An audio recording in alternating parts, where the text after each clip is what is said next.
안녕하세요. 말씀 베이커리 576번째 시간 기도하심으로 시작하겠습니다. 거룩하신 주님 감사합니다. 주님의 말씀을 묵상합니다. 성령님께서 말씀에 조명이 되어 주시옵소서. 우리 주 예수 그리스도님의 이름으로 기도합니다. 아멘. 네, 오늘 보실 말씀은 창세기 26장 1절에서 33절까지의 말씀입니다. 일찍이 아브라함 때에 그 땅에 흉년이 든 적이 있는데 이삭 때에도 그 땅에 흉년이 들어서 이삭이 그랄의 블레셋 왕 아비멜렉에게로 갔다. 주님께서 이삭에게 나타나셔서 말씀하셨다. 이집트로 가지 말아라. 내가 너에게 살라고 한 이 땅에서 살아라. 내가 이 땅에서 살아야 내가 너를 보살피고 너에게 복을 주겠다. 이 모든 땅을 내가 너와 너의 자손에게 주겠다. 내가 너의 아버지 아브라함에게 맹세한 약속을 이루어서 너의 자손이 하늘의 별처럼 많아지게 하고 그들에게 이 땅을 다 주겠다. 이 세상 모든 민족이 내 씨의 덕을 입어서 복을 받게 하겠다. 이것은 아브라함이 나의 말에 순종하고 나의 명령과 나의 계명과 나의 율례와 나의 법도를 잘 지켰기 때문이다. 자, 아브라함도 역시 가나안 땅에 들어왔을 때 흉년을 경험했고 그 흉년 때문에 이집트로 갔다가 자기 아내 사레를 이제 자기의 누이 동생이라고 거짓말을 했던 그런 사건이 있었었죠. 자, 지금 이제 아브라함 때와 마찬가지로 이삭 때에도 흉년이 있습니다. 그리고 이삭은 그랄이라는 땅으로 갑니다. 그곳은 블레셋 왕 아비멜렉이 있는 곳이었죠. 자, 그때 주님께서 말씀하시는데 이 말씀 우리가 오해하면 안 됩니다. 지금 그랄이라는 땅에서만 복을 받을 수 있는 것이다가 아닙니다. 주님의 말씀에 순종하라는 것입니다. 이 땅을 떠나지 말아라. 하나님의 말씀에 순종할 때 비로소 하나님의 복의 근원이 되게 하시겠다고 하신 그 언약이 성취되는 것임을 강조하고 계신 것이죠. 그래서 5절에서는 아브라함이 나의 말에 순종하고 나의 명령과 나의 계명과 나의 율례와 나의 법도를 잘 지켰기 때문에 복을 받았고 복의 근원이 되었던 것을 이야기하고 있습니다. 자, 6절을 보면은 이제 이삭은 그런 주님의 말씀에 순종하기로 결정을 했습니다. 계속 보겠습니다. 그래서 이삭은 그랄에 그대로 머물러 있었다. 그곳 사람들이 이삭의 아내를 보고서 그에게 물었다. 그 여인이 누구요? 이삭이 대답하였다. 그는 나의 누이요. 이삭은 그의 아내요. 그는 나의 아내요. 하고 말하기가 무서웠다. 이삭은 리브가가 예쁜 여자이므로 그곳 사람들이 리브가를 빼앗으려고 자기를 죽일지도 모른다고 생각하였기 때문이다. 자, 여기서 지금 그 여자는 누굽니까? 정말 그 여자가 누군지 궁금해서가 아니라 마음에 든다라는 것이죠. 굉장히 탐나는 여인이라는 겁니다. 지금 이 7절 후반절에서 나오지만 리브가는 예쁜 여자였다라고 합니다. 그래서 자기 누이라고 얘기합니다. 아브라함이 했던 것과 비슷한 거짓말. 어떻게 보면 같은 거짓말이죠. 지금 이삭은 자기의 생명의 위협을 느낄 정도의 지금 분위기를 경험한 것입니다. 그래서 지금 이렇게 말했겠죠. 아브라함 당시도 마찬가지였고요.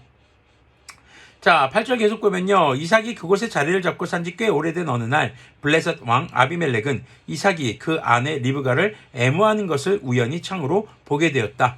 아비멜렉은 이삭을 불러들여서 나무랐다. 그는 틀림없이 당신의 아내인데 어쩌려고 당신은 그를 누이라고 말하였소? 이삭이 대답하였다. 저 여자 때문에 제가 혹시 목숨을 잃을지도 모른다고 생각하였기 때문입니다. 자, 지금 그렇게 거짓말을 하고 이 그랄 땅에서 살아가고 있는데 지금 한참이 시간이 지났어요. 자, 그런데 아비멜렉이 지금 보니까 리브가와 이삭이 이렇게 뜨거운 부부 관계를 가지는 모습을 창문으로 우연히 보게 되었다고 얘기합니다. 참 그런 생각도 듭니다. 아니, 블레셋 왕 아비멜렉은 왜 이삭의 집 주변에서 어슬렁거렸던 걸까? 혹시 리브가가 마음에 들었던 것은 아닐까? 뭐 이런 생각도 저는 들기도 해봅니다.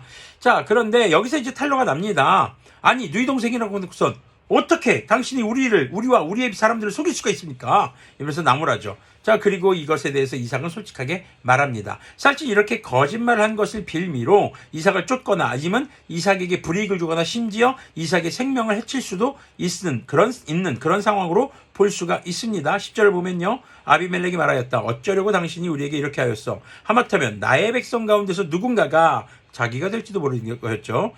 당신의 아내를 건드릴 뻔하지 않았소. 괜히 당신 때문에 우리가 죄인이 될 뻔하였소. 아비멜렉은 모든 백성에게 경고를 내렸다. 이 남자와 그 아내를 건드리는 사람은 사형을 받을 것이다. 자, 흉년이라는 위기, 흉년이라는 고난, 그 고난을 피해서 그랄 땅으로 갔습니다. 그곳을 떠나지 말고 이집트로 내려가지 말아라 라는 주님의 말씀에 순종하기로 결심한 이삭. 그런데도 주님의 뜻에 순종하는데도 또 위기가 찾아옵니다. 생명의 위협을 느낄 정도의 위기였던 것이죠. 자, 그렇다고 해서 거짓말한 것이 잘한 것일까요? 그렇다고 볼 수는 없습니다. 하지만 그런 이삭에게 하나님께서는 블레셋의 왕을 통해서 합법적인 보호 처분을 내립니다. 한마디로 블레셋 왕과 왕이 내린 법에 의해서 지금 이삭과 이삭의 아내는 아무도 건들지 못한다. 누구든지 건들면 사형을 받을 것이다 라고 됩니다. 지금 이삭 주변에는 아마도 이 리브가를 탐내고 원했던 사람들이 제법 있었던 것으로 보여집니다. 지금 그런 상황에서 이삭은 생명의 위협을 느꼈겠죠. 그런데 이제는 하나님이 은밀하게 도우시는 하나님께서 지금 아비멜렉을 통해서 오히려 이삭의 아내 리브가를 탐냈던 사람들에게 생명의 위협을 느낄 수 있는 바로 그런 이삭과 리브가를 보호하시고, 그리고 다른 블레셋 사람들이 그들을 함부로 하지 못하도록 보호하시는 그런 법을 이방의 왕, 블레셋 왕 아비멜렉을 통해서 내리게 하시는 것입니다. 지금 고난 가운데서 순종하는 이 이삭과 리브가에게 하나님이 정말 상상하지도 못하는 주님의 보호가 있는 것을 알게 하시는 것이죠. 자, 12절부터 계속 보면요. 이삭이 그 땅에서 농사를 지어서 그 해에 100배의 수확을 거두어 드렸다. 100배라면요. 그건 굉장한 부자가 된 겁니다. 거부예요, 거부. 자, 주님께서 그에게 복을 주셨기 때문이다. 그는 부자가 되었다. 재산이 점점 늘어서 아주 부유하게 되었다. 그가 양떼와 소떼, 남종과 여종을 많이 거느리게 되니 블레셋 사람들이 그를 시기하기 시작하였다. 그래서 그들은 이삭의 아버지 아브라함 때에 아브라함의 종들이 판 모든 우물을 막고 흙으로 메워버렸다. 사실 이 당시 광야 지역, 이 이스라엘 지역에서 우물은 굉장히 중요한 자원이었습니다. 그런데 그 우물을 메워버린다? 그것은요, 지금 이 이삭을 시기 질투한과 더불어서 이 우물의 소유자였던 아브라함, 그리고 그 아들 이삭의 모든 흔적을 없애버리겠다는 것이죠. 떠나라, 꺼져라, 이겁니다. 16절 계속 보면요. 아비멜렉이 이삭에게 말하였다. 우리에게서 떠나시오. 이제 당신은 우리보다 훨씬 강하오. 이삭은 그곳을 떠나서 그랄 평원에다가 장막을 치고서 거기에 자리를 잡고 살았다. 자, 이삭은 자기 아버지 아브라함 때에 팠던 우물들을 다시 팠다. 이 우물들은 아브라함이 죽자 블레셋 사람들이 메워버린 것이다. 이삭은 그 우물들을 그의 아버지 아브라함이 부르던 이름 그대로 불렀다. 이삭의 종들이 그랄 평원에서 우물을 파다가 물이 솟아나는 샘줄기를 찾아냈다. 샘이 터지는 바람에 그랄 지방 목자들이 그 샘줄기를 자기들의 것이라고 주장하면서 이삭의 목자들과 다투었다. 우물을 두고서 다투었다고 해서 이삭은 이 우물을 에색이라고 불렀다. 에색이라는 말은 다툼이라는 단어입니다. 이삭의 종들이 또 다른 우물을 팠는데 그랄 지방 목자들이 또 시비를 걸었다. 그래서 이삭은 그 우물 이름을 신나라고 했다. 반대라는 이름의 신나라죠. 자, 이삭이 거기에서 옮겨서 또 다른 우물을 팠는데 그때는 아무도 시비를 걸지 않았다. 그래서 그는 이제 주님께서 우리가 살 곳을 넓히셨으니 여기에서 우리가 번성하게 되었다면서 그 우물 이름을 르호봇이라고 했다. 넓은 곳이라는 의미를 가진 것입니다. 사실 광야 지역에서 우물 한 개 파기도 힘든데 지금 3개나 팠던 거예요. 파는 우물마다 물이 터집니다.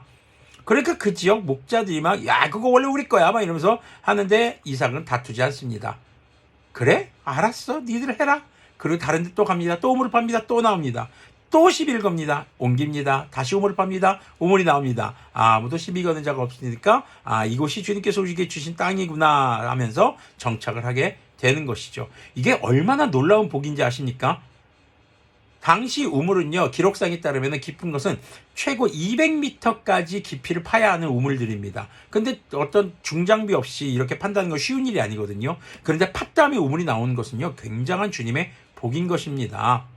자, 26절 계속 보면요. 아비멜렉이 친구 아웃삿과 군사령관 비골을 데리고 그랄에서 이삭에게로 왔다. 이삭이 그들에게 물었다. 당신들이 나를 미워하여 이렇게 쫓아내고서 무슨 일로 나에게 왔습니까? 그들이 대답하였다. 우리는 주님께서 당신과 함께 계심을 똑똑히 보았습니다. 그래서 우리는 우리와 당신 사이에 평화 조약을 맺어야 하겠다고 생각합니다. 이제 우리와 당신 사이에 언약을 맺읍시다.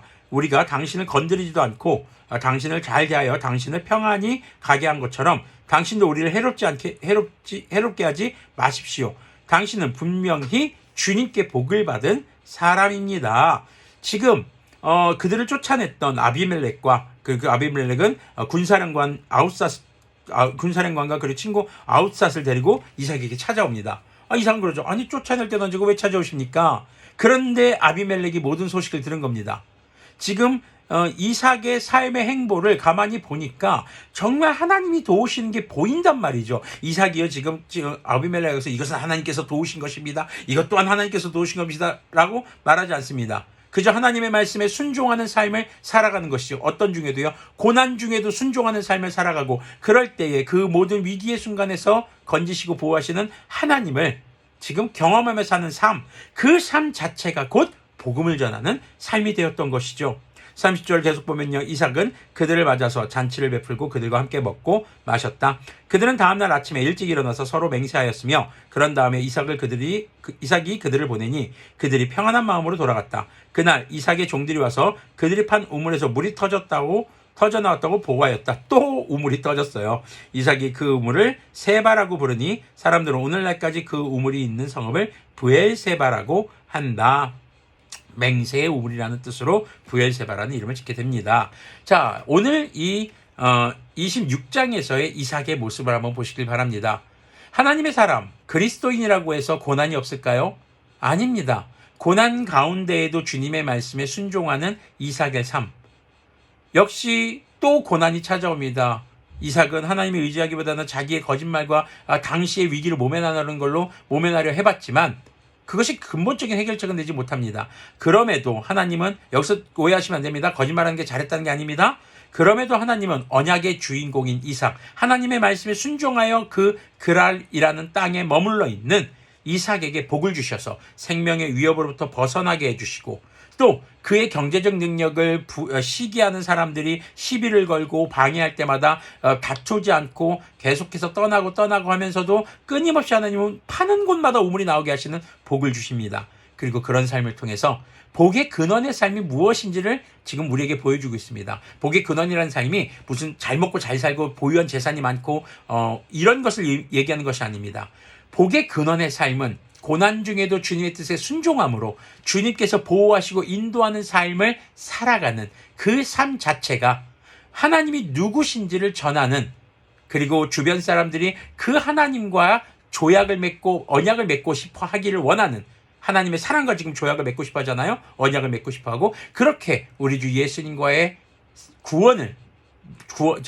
회개와 세례를 통해서 구원이라는 언약 가운데 머물고 싶어 하게 하는 그런 삶이 바로 복의 근원의 삶인 것을 우리가 기억했으면 좋겠습니다. 함께 기도하겠습니다. 거룩하신 주님 감사합니다. 이삭의 삶을 돌아보며 정말 고난 가운데서도 순종했지만 다시 고난이 찾아와도 주님께서 베푸시는 은혜를 경험하며 또 다투지 않고 주님의 뜻에 따라서 또 삶에 주님께서 인도하심을 따라서 한 걸음 한 걸음 나아갈 때마다 주님께서는 그 삶의 복을 허락해 주셨던 모습을 바라봅니다. 그리고 그렇게 살아가는 삶이 곧 하나님의 사람의 삶으로 나타난 바 되어서 주님을 증거하는 삶인 것을 기억하며 우리 역시 늘 주님의 말씀을 따라 어떤 고난과 역경이 와도 믿음을 포기하지 않고 예배하며 선교하는 삶을 통해 주님의 복음을 전하는 그런 복의 근원이 되는 삶이 되도록 긍휼을 베풀어 주시옵소서. 우리 주 예수 그리스도님의 이름으로 기도합니다. 아멘. 네, 순종 가운데서도 고난 가운데서도 피어난 순종이라는 꽃, 그 꽃이 질 때에 바로 구원의 열매, 복음의 열매가 열리는 것을 기억하는 우리가 되기를 소망합니다.